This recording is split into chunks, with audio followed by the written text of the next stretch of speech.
Brink is a 1998 Disney Channel original movie about a young man and his love for aggressive inline skating. It follows Andy Brinker, who prefers the nickname Brink, as he and his team prepare for an upcoming inline skating invitational championship. Andy, however, is presented the choice to either sell out and become a sponsored skater, or stick to his morals and continue skating with his team just for the love of the sport. This movie tackles sportsmanship, integrity, betrayal, and the value of friendship in its action-packed 99-minute runtime. English, that up. Got a million things going round in my head, and I never really paid attention to what you said, no. And now I wish that I would have said goodbye, but it's much too late, and all I do is give, and all you do is take. Gotta stand. So Disney Channel original movies have always had this kind of goal of introducing their audience to like new sports, new hobbies, new things that they otherwise maybe wouldn't have tried, as well as serving to inspire the kids watching to follow their dreams and go and do those things that they're being introduced to. And as a kid, I actually had the luxury of having a skate park in my small town. And I spent countless hours. I'm gonna keep it real with you here. I'm pretty sure I have the virus, and that's why I sound like death here. So I really wanted to get a video out like 2 weeks ago, but some things came up, and for this one, well, you'll see. But I bite the bullet. I got nothing going on today. We're doing the video now. But as a kid, I had the luxury of having a skate park in my small town of Harrisburg, Oregon, where I would spend countless hours trying to build up the confidence and skill to drop into the big bowl in the middle of the park. I can't sit here and tell you that time put in led to me being able to do it or even do a simple ollie. But I can 100% speak to the absolute rush and thrill of having wheels under your feet in a high-paced environment like inline skating, like skateboarding, like anything like that. And it's partly because of movies like this that even though I never really achieved anything on my skateboard, that I kept at it and kind of fell in love with it, if just for a little while. Today, I take us to Venice Beach, where Brink, the movie, was filmed and takes place, and take a deep dive into this DCOM. Actually, I take us to my bedroom. I feel like horribleness, and it's raining outside. I live in Los Angeles. I live about 30 minutes, 45 minutes from Venice Beach. I've never experienced weather like this in the 10 plus years that I've lived here. So this is just great. But we're not going to Venice Beach today. We're doing it right here in my bedroom. But we'll take a deep dive into this DCOM. In the script here, I say, as we walk down the beach, I'll take us through the talent who produced the movie, the central themes and morals and conflict that Andy and his friends face, and finally, how he learns the value of honesty, integrity, and friendship. But before we get into all that, I'd like to thank our sponsor. Just kidding, don't have one. Thanks for watching. This is the second video in my reviewing every DCOM series. I really appreciate there is some love and support for the first one. I didn't expect to see any of that. I didn't expect to crack more than 3 views on it, but I think as it stands, I've got somewhere close to like 45 views, and I really appreciate that. I thought that was pretty cool. Whoever left the comment on the last one, that was made my heart happy to see. So this is the second installment, hopefully, of it should be like another 98 or so for me to do. So thanks for stopping by. Thanks for clicking on this video. Hopefully you make it to the end. If you don't, whatever. But thanks for coming by. Brink is written by Jeff Schechter and is directed by Greg Beeman. Beeman is a career director who is known for doing TV movies and TV shows one at a time. A director like Beeman is common amongst these DCOMs. They're not known for like showing off a flashy vision or a spectacle, but rather they consistently direct entertaining, low production value movie that provides a enjoyable and engaging watching experience for anyone watching it. The protagonists of this movie consist of Andy Brinker, Gabriella, Peter, and Jordy. Together, these kids make up the aggressive inline skating crew, the Soul Skaters. Andy Brinker, Andy Brinker, is played by Eric Von Detten, who by this time had already appeared in several made-for-TV movies, such as the made-for-TV version of Escape to Witch Mountain, appeared in minor roles in several TV shows like Seventh Heaven, as well as having a major role in the movie Leave It to Beaver when he played Wally. I've never seen Leave It to Beaver. I think Wally is one of Beaver's friends. Fun fact though, this kid also voiced our favorite Pixar villain, Sid, in Toy Story. So dude's got he's doing good, man. Gabriella is played by the very talented Christina Vidal, who, like Von Detten, had already a pretty successful child acting career, and had no problem giving a very believable and engaging performance in this DCOM. Along with this movie, she went on to continue her career with several minor roles in the TV space. She also did, however, play alongside Lindsay Lohan as Maddie in the hit film Freaky Friday. She's in the band that Lindsay plays in.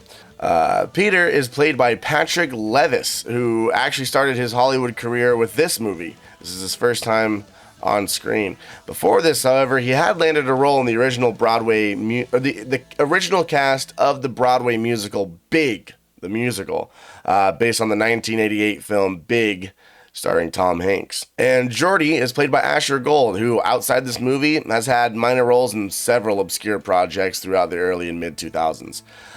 Together, these cast of characters come together to make the Soul Skaters skating team. And then we have our main antagonist, Val Horrigan, a sponsored skater whose ego provides him the reason and validation to consistently mess and rib on the Soul Skaters. And he's played by Sam Horrigan. They couldn't think of a last name for the villain, so they just gave him the actors. I like that. I kind of like that, actually. Sam, like the protagonist crew, also kind of already had an up-and-coming successful career on TV. Notably, Sam played Quentin Kelly on the TV show Grace Under Fire, and then after Brink, he went on to play minor roles throughout the television scene. While doing research for the movie, I found out that a lot of this movie even though it takes place in Los Angeles, it was shot in Kirkland, Washington State. And this is really surprising because I live in LA and I was convinced that the entire time, or the entirety of this movie was shot here. It's really common for these made-for-TV movies to be shot entirely on location instead of building a set. You can save some money like that. But major props to the production designer for playing Washington for LA.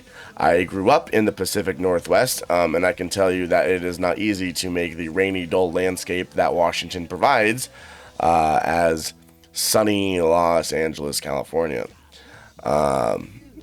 But other locations for this movie were actually shot on location where they're supposed to be in Venice Beach. And then my favorite location in this movie, and you'll see it, there's an indoor skate park featured in this movie, and that's actually X-Bladz in Simi Valley. I've been there as a kid. It's pretty sweet. It's like one of those things. It was cool, man. It was cool seeing that. Yes? Hi. I love him. But it was cool seeing that in a movie. I've been there a couple of times as a kid when I was going to middle school out here, and that was cool. But X-Bladz, Simi Valley, California. Not much other trivia is available for the movie, though, so let's just get right into the plot. It's going to look like I'm reading off a script here, because I am. If you're intrigued at all, though, by this movie, I will be spoiling it for you. So if you would like to watch this movie before continuing, you can skip to this timestamp right here. And the movie is available on Disney Plus, so you can skip my synopsis of it, but I'm going to go through and spoil the whole thing for you. Brink, set in Los Angeles in the late 90s, is a story loosely adapted from the 1865 novel Hans Brinker, or The Silver Skates, a story of life in Holland. The novel is about a boy, Hans Brinker, and his sister Greta, and their love of ice skating. Because they are poor, they grow accustomed to skating on wooden skates. They yearn, however, to compete in a skating competition where the prize is a pair of silver skates. In the novel, Hans, despite his poverty, is incredibly industrious and honorable. When his dad falls ill, he puts up the money he has been saving for skates to compete with for medical treatment for his dad. The doctor treating Hans' father is so moved by this that he performs the treatment for free. At the race, Hans gives up the opportunity to win the boys' race in order to help his friends win.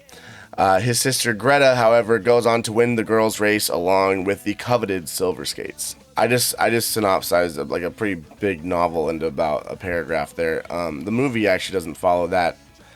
The movie doesn't actually follow that template as I put it out there, but that is what this is based off of. So I thought, hey, might as well throw it in. But our movie starts with Andy Brinker, as he'll be known for the rest of this video, and he's late for a skate session with his friends.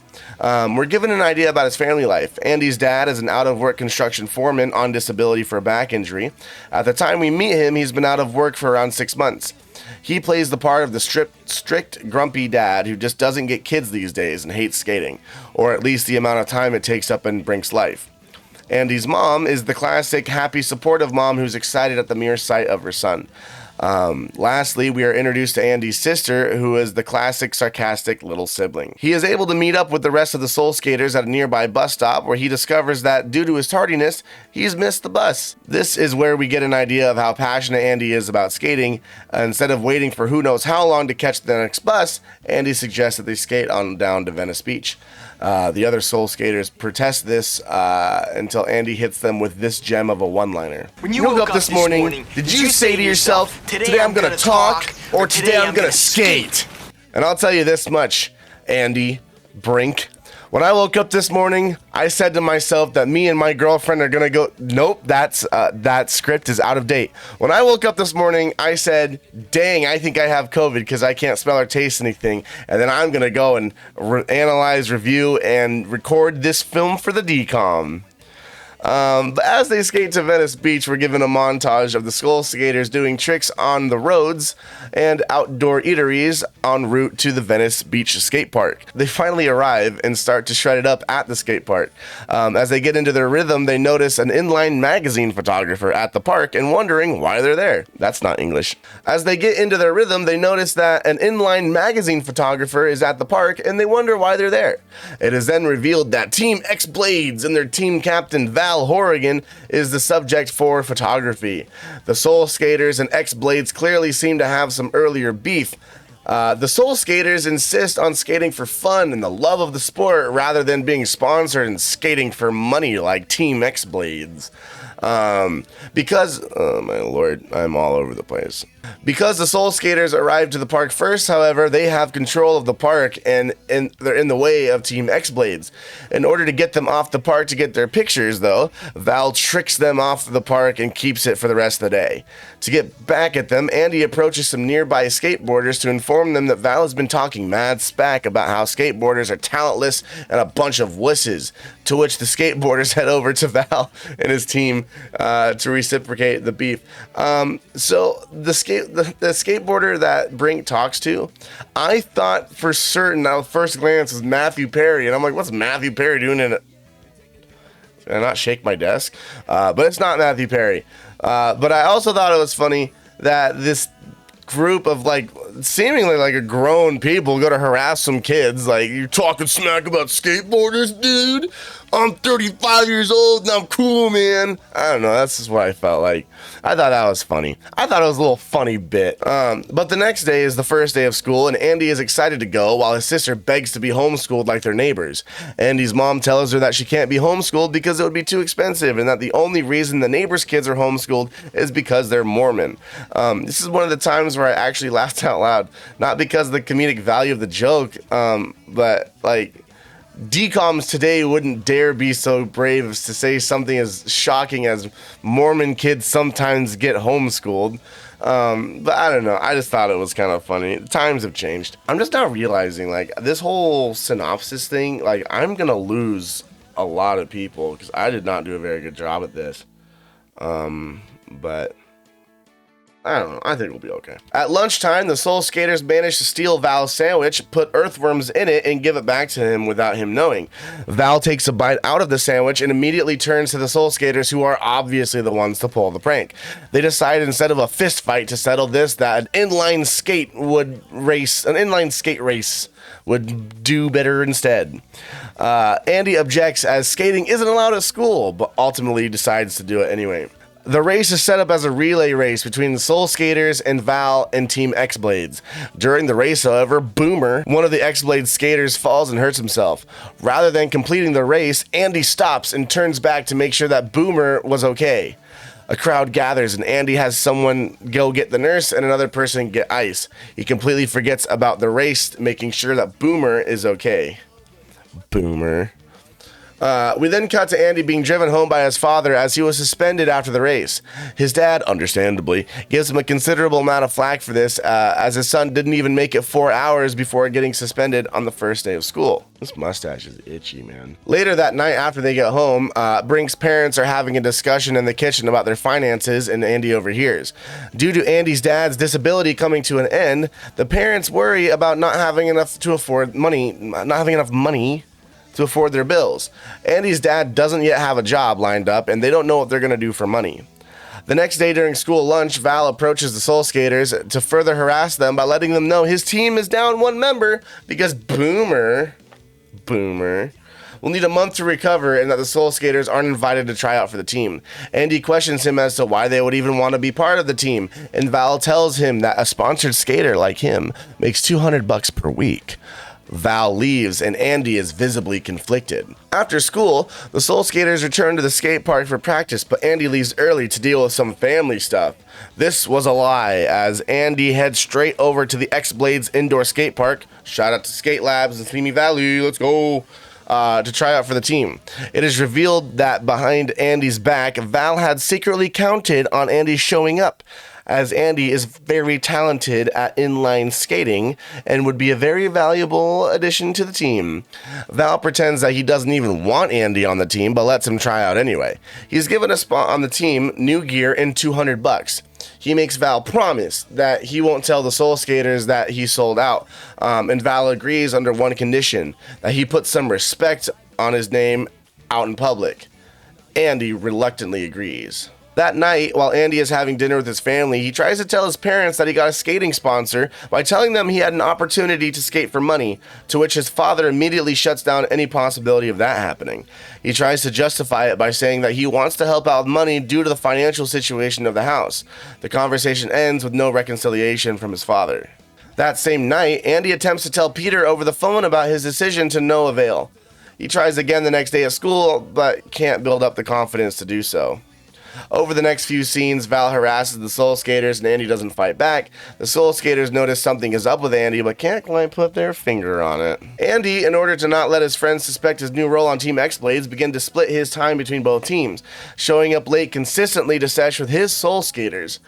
His friends clue him into the fact that they're at least a little upset with him being late and not leading their sessions like he normally would, especially as the inline skating invitational competition is coming up. To add to this, Andy's father has gone ahead and found Andy a job that suits him, grooming dogs. And so now Andy has to split his time between school, starting at 7 a.m., so he's probably waking up at I don't know. When I went to school, I woke up at half hour before the bell, because I was just a piece of shit. So, 6:30 a.m., let's say, then dog grooming, then Team X-Bladz, then Soul Skaters, then doing his homework because this kid is the student, the parent that my parents wish I would have been, and then ending his day at close to 12 a.m. just to do it all over again. The overloading of work shows on Andy as he is tired all the time, as well as his skating begins to suffer. Fast forward to the invitational competition, and Andy fakes being sick to the Soul Skaters, and recommends, since that he won't be able to compete with them, that they just have a normal skate session at their little park, and they agree. Andy then makes his way to the invitational and leads Team X-Bladz to victory. The Soul Skaters, however, decided to show up to the invitational for the last little bit, and they discover that Andy has been skating for their rival team. They understandably, well, I don't know about understandably, but they cut ties with Andy right then and there. Upset by this, Andy quits Team X-Bladz right then and there. The next day, Andy attempts to rejoin the Soul Skaters, but is given the cold shoulder as they're still hurt by Andy's betrayal.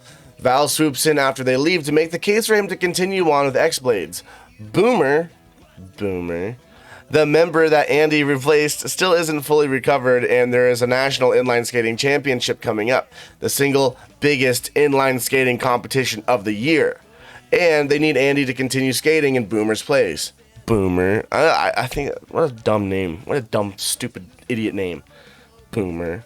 He again very reluctantly agrees because who else is he going to skate for? He still very much wants to skate or wants to compete, but he can't do it alone. And because of his actions, he alienated his own team, so he needs now to skate for X-Bladz. That night, visibly upset, Andy retreats to his backyard shortly after returning home from school.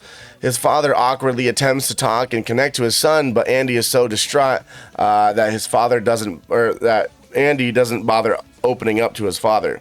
The next day, Team X-Bladz and Andy head to the downhill course that will be featured in the upcoming championship.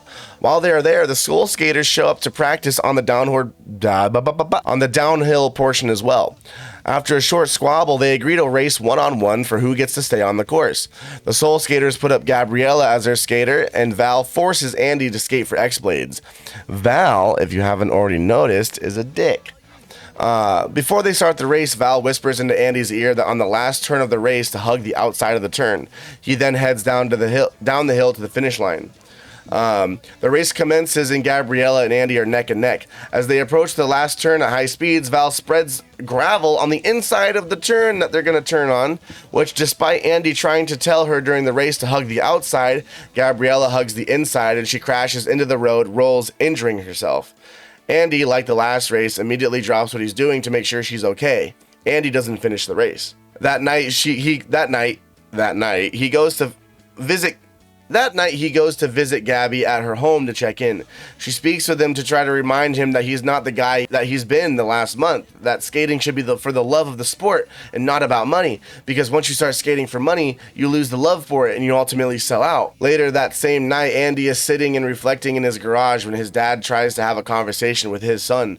This time he succeeds and gives the advice that no matter if Andy skates or not, what he does not define who he is. Rather, it's the company he keeps and how he keeps them. It's pretty good advice. Andy seems to be lifted by this. His father asks him if he still plans to compete in the championship, and Andy says no. His father lets him know that, for once, he would actually like to watch Andy skate. And it's with that they end their conversation. The next day, Andy meets Val on the pier while Val is enjoying lunch. Andy tells Val that he quits the team for real this time and throws a chocolate shake in Val's face for sabotaging Gabby with the gravel on the road. Val almost strikes Andy before Boomer stands up for Andy like Andy did in the first race. Boomer stands up for Andy. Andy gets out of there to prepare for the competition. Sometime later, he meets up with the Soul Skaters with new skates and with a sponsor from the dog groomers that he'd been working for. Andy... You know, I think it's kind of actually backwards that he went out and just got a sponsor when they said they don't want to be sponsored. Whatever. Andy and the Soul Skaters make up as they heard about the chocolate shake incident with Val. They take him back and prepare for the competition. And you guessed it, the Soul Skaters go on to win the championship. Woo! Okay. So there's some lessons to be learned from this movie, and they're kind of spread out all over the place. So I kind of just zeroed in on one. But the lesson or moral of this story has something to do with integrity. I think that the moral or lesson kind of changes depending on what lens you're viewing the story from. I viewed it as a 24-year-old adult male who has the capacity to have mixed feelings and to learn more than one thing from a given lesson, or the lens of someone who can see both sides of a story. And with that lens, the moral's kind of weak. One of the main lessons that I'm supposed to learn is that you should follow your dreams and do what you love whilst never selling out. And that if you love something and you start making money with it, that you'll stop loving it and begin to just do it for the money. And as a grown man, and I use the word grown loosely, this lesson lacks practicality and any sense of fulfillment. Hi, kitty. Kitten mitten. There's another kitty over there. I've got 3 of them. Why shouldn't something that I love also be able to provide for me? You know what I mean? Wouldn't a better lesson be wouldn't a better lesson involve a positive feedback loop wherein doing what you love also provides the means for you to do it? In this way of viewing the world, it would seem like saying if you do what you love, you never work a day in your life couldn't exist. It wouldn't make sense, because wouldn't wouldn't the work you do inevitably corrupt what you love? Not only the fact that what you're doing, what you love for work, wouldn't that then corrupt what you love, turning it not only into like just regular work, but suffering for that work as the love for it slowly drains away from what you're doing? Did any of you follow? I didn't. There's the kitty. There's the kitty. It's nap time. Nap time for kitty. Not time for kitty. But in all of this, I'm reminded of an old definition for the word passion. And now that I'm reminded of it, I'm seeing how far of a stretch I'm making with this movie that was made for TV for preteens growing up in the late 90s, early 2000s. But the word for passion is currently defined as intense driving or overmastering feeling or conviction. Generally used like, this person has a passion for nutting. This person has a passion for nutting. Gross. I mean, hey man, do what you gotta do. Or this person is passionate about something that they're passionate about. Although there was a time though when the word passion was defined as suffering, coming from the Latin word pati, to hurt or suffer. This definition was the one used back in biblical time, wherein the passion was described as the sufferings of Jesus Christ in between the Last Supper and his crucifixion.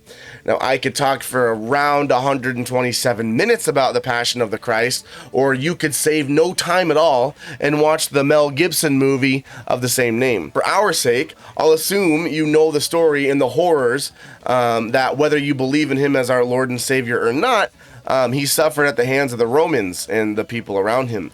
Whipped, beaten, cut, bashed, bloodied, and then ultimately crucified.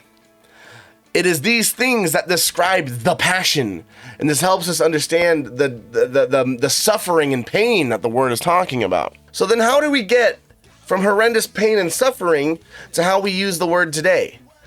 Well, let's take this stretch and make it into a fine taffy and talk about something my dad once described to me. Think about someone who's passionate for something.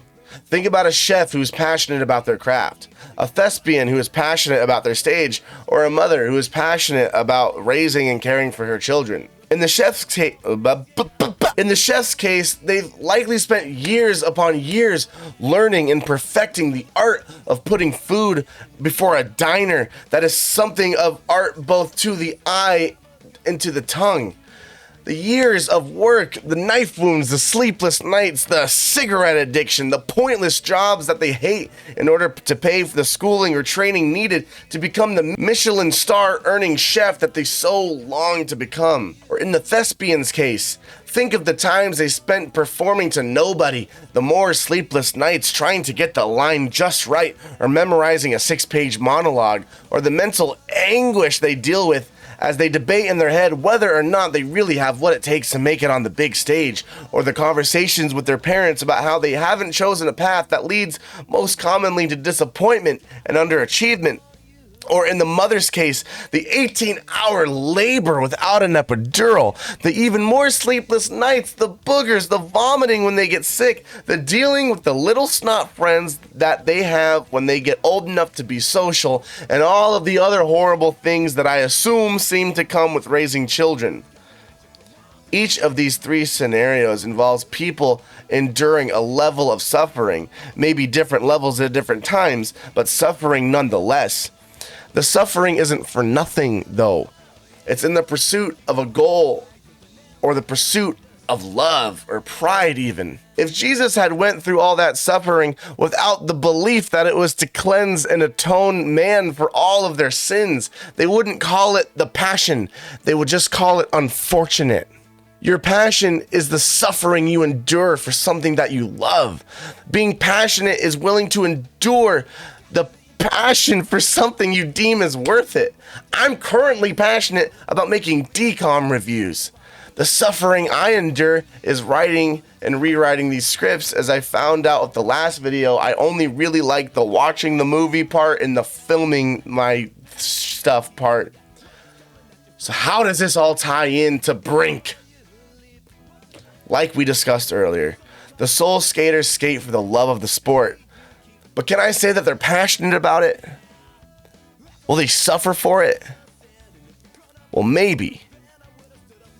They're willing to suffer the pains of teenage life to contribute funds and time to a sport that, if they have their way, won't give anything back to them.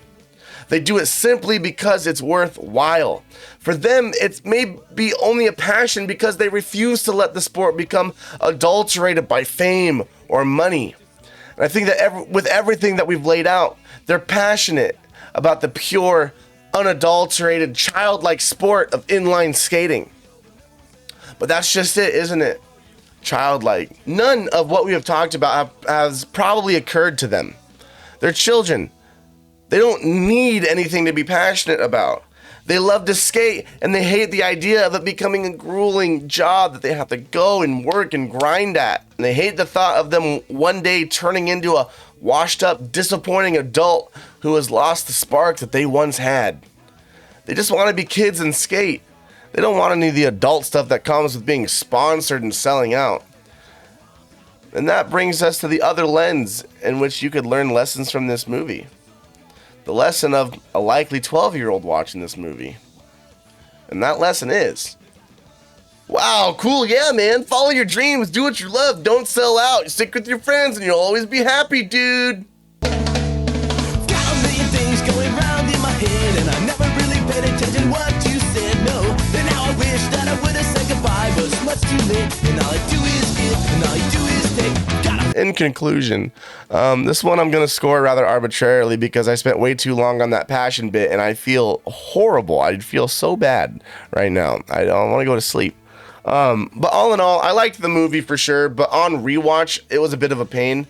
If I had saw it in theaters, I would have walked out satisfied. And then, like, if my sister or something asked me to go see it again with her, I would go, but I wouldn't go just to go see it again. I'd go to hang out with my sister. I wouldn't go buy another ticket to this movie just to watch it again. So overall, I'm giving it a 5 out of 10. Perfectly average DCOM. But thank you for sticking around. If you made it this long, I bet you feel like you were robbed of your time. But if you didn't, please feel free to leave a like or also leave a dislike. If you had something to say, please leave it in the comments. Even bad comments I hear are good for engagement, so do your thing. Like and subscribe. I'll have another video coming out as soon as possible. I think I'm going to skip around a little bit. I want to do a DCOM that I like remember and enjoy because I don't know. I just feel like I want to put out a better video than this one. So great. Yeah. Feel free to like, subscribe. I'll see you as soon as I can. And you stay sexy, you.